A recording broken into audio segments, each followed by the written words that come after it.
Welcome to the ElfQuest Collector's Guide. I'm your pack leader for this hunt, Mandy Roncalio-Meyer, or as some of you know me online as Shadowfire.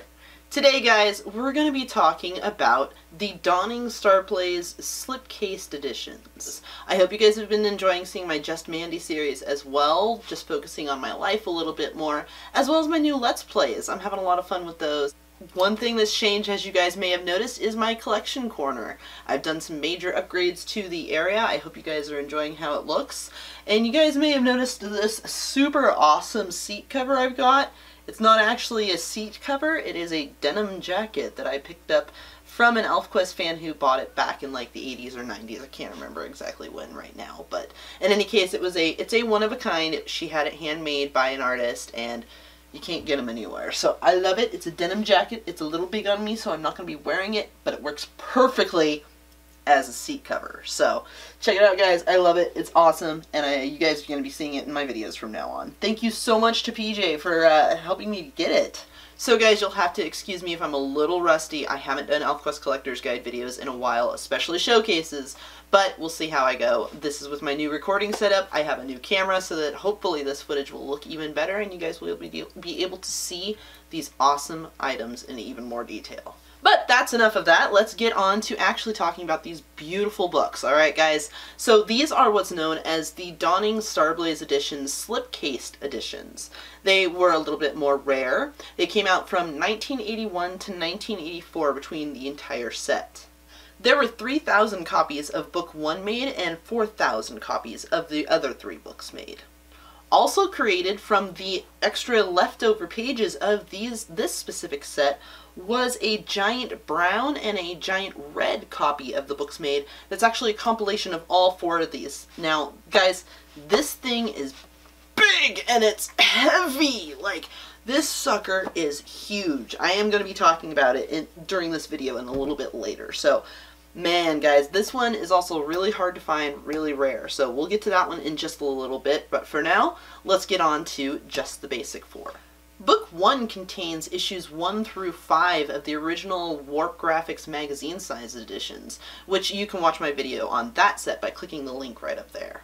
Each one of these amazing books comes in a wonderful leather-bound case with a slip case, as well as an exclusive print with each one. Each one has its own print. Now, interesting thing about this specific print, this piece of art is called The Death of Madcoil. Now, thanks to Timothy Chandler, thanks of the ElfQuest Collectors Unite group on Facebook, he actually let me know that Comics Journal number 63 was the very first place we ever saw this image, The Death of Madcoil.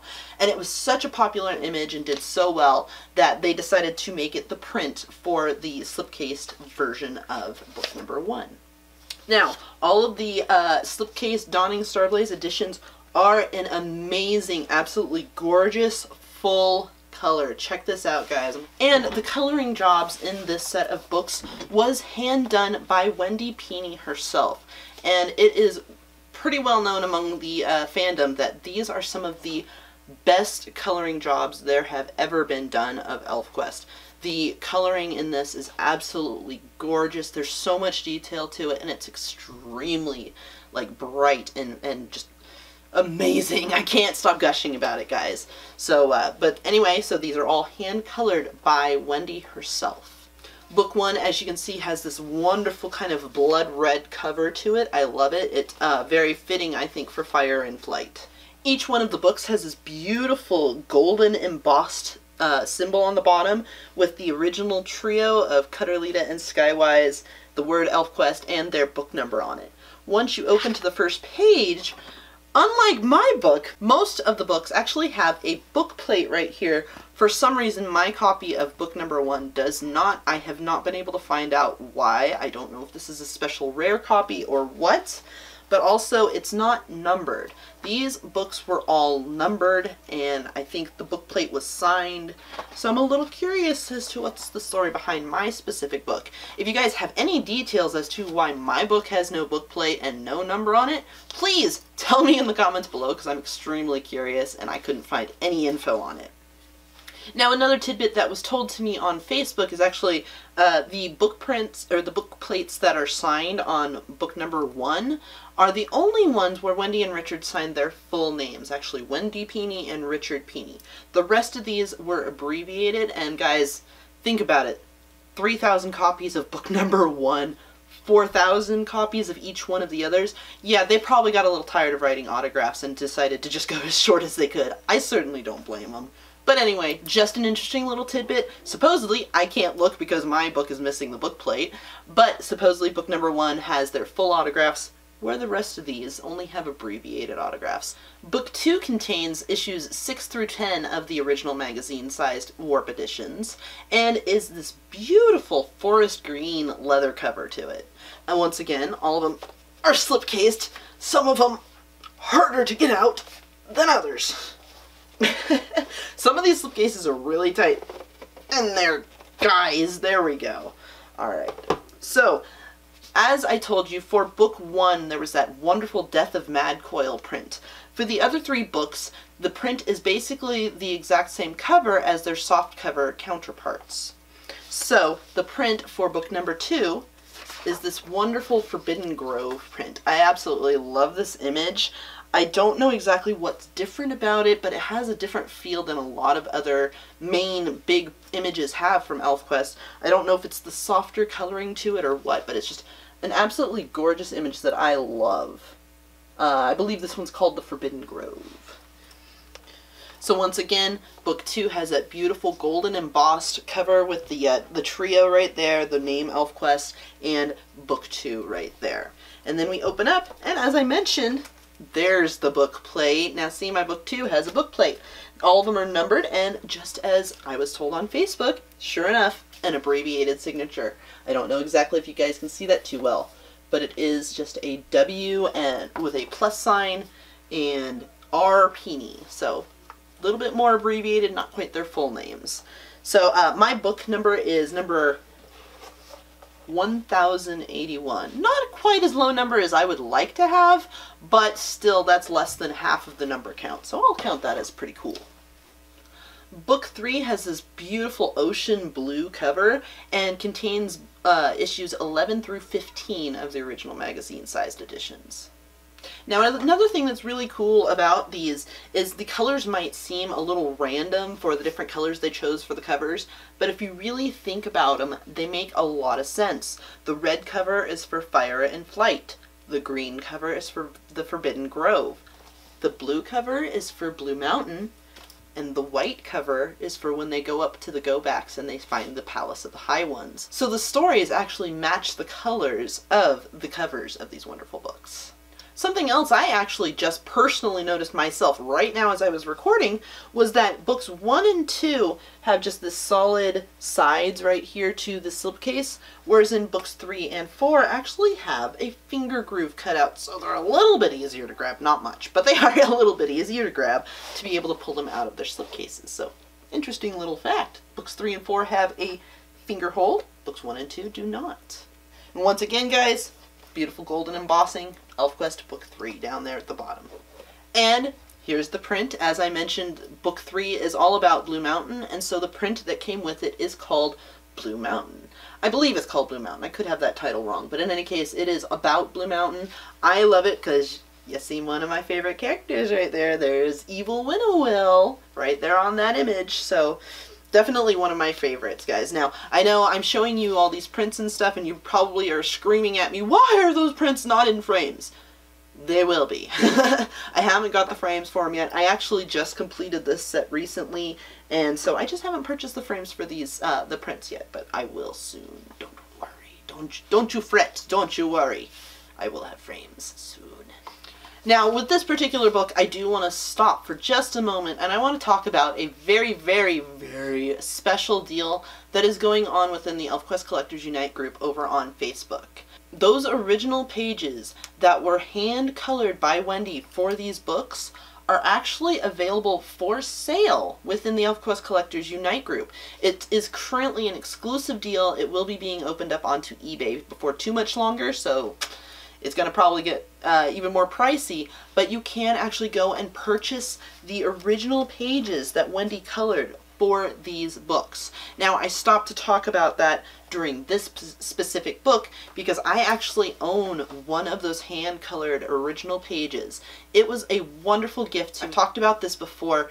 It was a extremely appreciated, wonderful gift to me from one of the members of the ElfQuest Collectors Unite group for admitting that group and for hosting this channel and for doing all the help that I do within that group. And so guys, this is my personal page. I absolutely love it. It's from book 3. It's page 125. It has like all my favorite characters. It's got Winnowill. It has an Oyua going on up here. It's got Petalwing Much Vexed. I believe I've shown this in a video before, but I love this page, guys. So if you want your own chance to go own one of these original hand-colored pages from Wendy Pini, and she signs them all. Mine's signed right there along the edge. You can barely see it because I've got it in frame. But if you want to own one of these original hand-colored pages, go check out the ElfQuest Collectors Unite group on Facebook. You'll have to do a little bit of a search to find the appropriate post for it, but the post is from Richard Pini about these Starblaze Dawning pages. And he has a list of the ones that are still available. Now, don't get your hopes up too high for any specific pages, because a lot of them have already sold, and a lot of them have been donated to various things like the Columbia Archives over in New York, where a lot of the original ElfQuest art is being put on display. But in any case, guys, do kind of make a little wish list and go check out for the post on the ElfQuest Collectors Unite group. Look through the list. I've also created like a comprehensive link to all what the pages should just about look like. Go look for that post on the ElfQuest Collectors Unite group if you want to own one of these pages for yourself, and good luck. I really hope you're able to get one. These are beautiful. Like, the pages that we get in the published versions of these books are amazing. They're gorgeous. But they are nothing compared to the originals in person. The colors are so much more vibrant and beautiful, and you can see the different ink strokes and whatnot on it. The other cool thing is, as a bonus, on the back of some of these pages, there's actually like coloring samples where, for example, on the back of mine, I don't want to pull it out of the frame, or otherwise I'd show you, but on the back of mine, there's actually skin tone tests, where Wendy was probably trying to figure out what the different skin colors should be, maybe for a Suntop here, or for Winnowill, and so there's just various little tests on the back, and so it's just kind of like a extra behind-the-scenes bonus to the making of ElfQuest on some of the pages. It's not a guarantee, and it's a little bit of a gamble because there's no way of knowing what pages have these bonuses on the back. But in any case, guys, I'm dragging on, and that's not why we're here. We're not here to talk about these pages. We're here to talk about these books. So let's get back to them. So the reason I stopped to talk about that during this book is this is the book that my page is from. Mine is page 125. Let's turn to it really quick. So there we go, guys. There is my page in the print version right here on this side.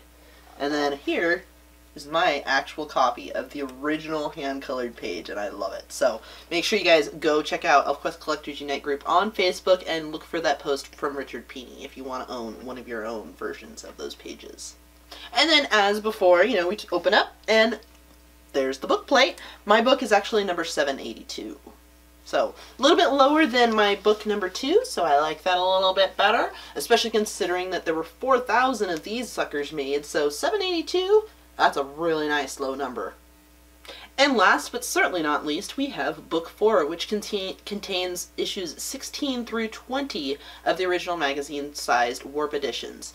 Now, if you guys recall, that set, the magazine-sized set, actually contains 21 issues. So issue number 21, which was mostly a behind-the-scenes issue, is not included in this set whatsoever, making that issue 21 just that much more rare and hard to find and special.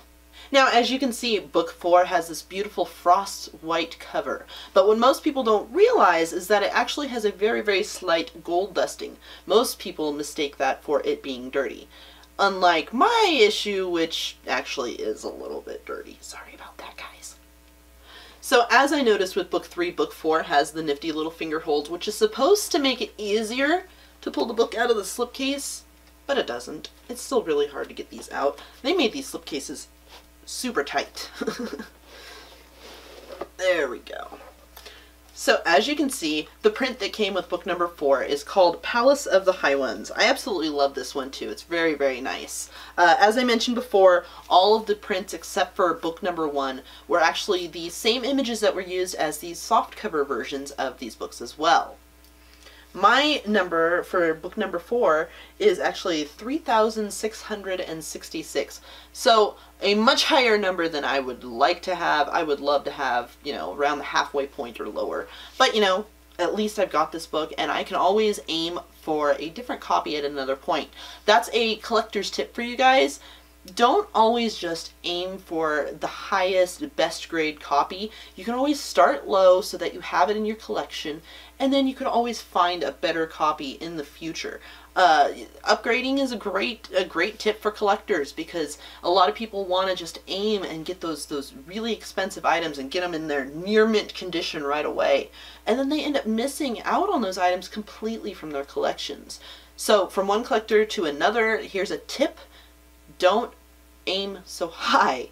Aim a little bit lower, aim for not quite mint version copies, and then you can always upgrade to a better quality copy at a later point, and then you have trading fodder. You can come on over to the Collectors Unite group and trade that older copy to someone else who's still looking for it. It's an awesome method, I'm telling you guys. Anyway, so book number 4, oh my, yes, you can definitely see how the signatures got very messy, very quick, very rushed. You can't even really tell what that one says. It's a W and some squiggles. So guys, as I said, the signatures changed between books 1, 2, 3, and 4. They started out with a nice long signature for book 1, got a little bit more rushed with each one as they went. But it's understandable considering how many copies of these books were made and how many signatures they had to do to create all those books. So just as another helpful tip that was passed on to me via the ElfQuest Collectors Unite group, is if you're able to get a hold of these books still in their plastic shrink wrap, be very cautious about how much weight or pressure you put on the sides or the tops and bottoms of them, because the prints, when they are still in the slipcase, or when they are still in the shrink wrap, the prints are actually just right on the outside of the book, and keeping them in that shrink wrap can actually cause the prints to be imprinted with this kind of leather texture that's on the books themselves. So just as a helpful hint, you might not want to leave your books in their shrink wraps, and if you do, you might not want to put a lot of pressure or weight on them. Now guys, I want to take a few minutes to talk about a very special and rare version of these books that we in the ElfQuest Collectors Unite group lovingly call either Big Red or Brownskin. Brownskin, of course, referring to the nickname that Ekwar calls Raic. These books were actually made from, oh gosh, so heavy. These books were actually made from the leftover pages from these ones. So the pages don't quite match. They're from all sorts of different copies of this as well as the paperback versions. And they're very, very interesting. It's a very, very cool copy. I love this massive book. It's so thick. It's so heavy with the leather binding and everything. It's massive. These books are pretty hard to find, the brown one being harder to find than the red one, it seems. These books came with no extra print. They came in a slipcase, and the pages varied depending on which edition the leftover pages came from. There was only a total of 500 of these made. Now I don't know if that means there was 500 of the red ones and 500 of the brown ones, or if it was just 500 total between brown and red. I'm pretty sure it was 500 total between the brown and the red copies. So the brown copies are extremely hard to find. The red ones are a little bit easier to find. Due to a little bit of snooping with a couple friends over on the Collectors Unite group, we've kind of guessed that there was probably about 300 copies of the red cover made and only about 200 copies of the brown cover made. Now that's just speculation, guys. I could not find any information online to back that up. It's actually really hard to find a lot of information on ElfQuest items online, which is one reason I do these videos for you guys, because I want to compile all the info into one easy to watch video. But in any case, guys, that's what Big Red was. Now, interesting little side fact that we discovered within the ElfQuest Collectors Unite group is after dubbing this beautiful book Big Red, which is a very obvious title for it, it's big and it's red, it was brought to our attention that for some strange reason, this book smells like cinnamon. I'm not joking. I had to come up and smell my own book, and it has a very, very slight... I wish I had Scent-O-Vision to share that with you guys, but it has a very, very slight cinnamon scent to it, which is very ironic considering we call it Big Red, and Big Red is a type of cinnamon gum. I swear, guys, we dubbed it Big Red long before we knew about the cinnamon fact. It's just a crazy coincidence. But I just thought that was an interesting little fact that these books, for some reason, I don't know if maybe the person who was binding them was chewing on some Big Red gum or something, but in any case, guys, small, like very slightly known fact, these Big Red books, for some reason, have a very slight scent of cinnamon to them. Big Red and its counterpart of Brownskin originally sold for $120 a piece, but nowadays these are so rare, so hard to find, and so sought after, you're lucky if you can find them for less than $400, no joke. Now, of course, as I always tell you, patience and a nose for the good deals will find you a cheaper copy. You know, keep in mind that cheaper copy might not be pristine, but again, as I mentioned earlier, sometimes it's better to have the item than to have the near mint copy of that item. Because you might not be able to get that item at all, and you might pass out on your only chance to get it if you decide to be a little picky and go for just mint items. So guys, keep an eye on eBay if you want to get a hold of one of these. I actually got a hold of this through a friend. She was extremely helpful. I've mentioned her in several of my videos before. Thank you very much to Amber Payne for helping me to get this book. This is what I call one of my holy grails. A holy grail is an item that is highly sought after, really rare, and an item you might not ever actually get your hands on for your collection. This is one of those items. This was my holy grail, and I managed to get a copy of it thanks to a friend. Well guys, that's it for this episode of the ElfQuest Collector's Guide. I really hope you enjoyed finding out about the Starblaze Dawning editions. If you have any questions, please feel free to leave them down in the comment section below. I love to engage with my viewers, and I always answer questions if I can. Also, make sure to check the video description down below. I've got tons of helpful links to different ElfQuest groups, the ElfQuest eBay page, all sorts of helpful stuff. So if you are interested in starting your own ElfQuest collection, make sure to check the video description for all those helpful links that I've got going on down there. So comment down below with any of your questions or suggestions for other items you would like to see showcased in future videos. I hope you guys enjoyed this video. Make sure to like, subscribe, and share to help my channel grow. And until next time, shade and sweet water, and happy hunting. Bye!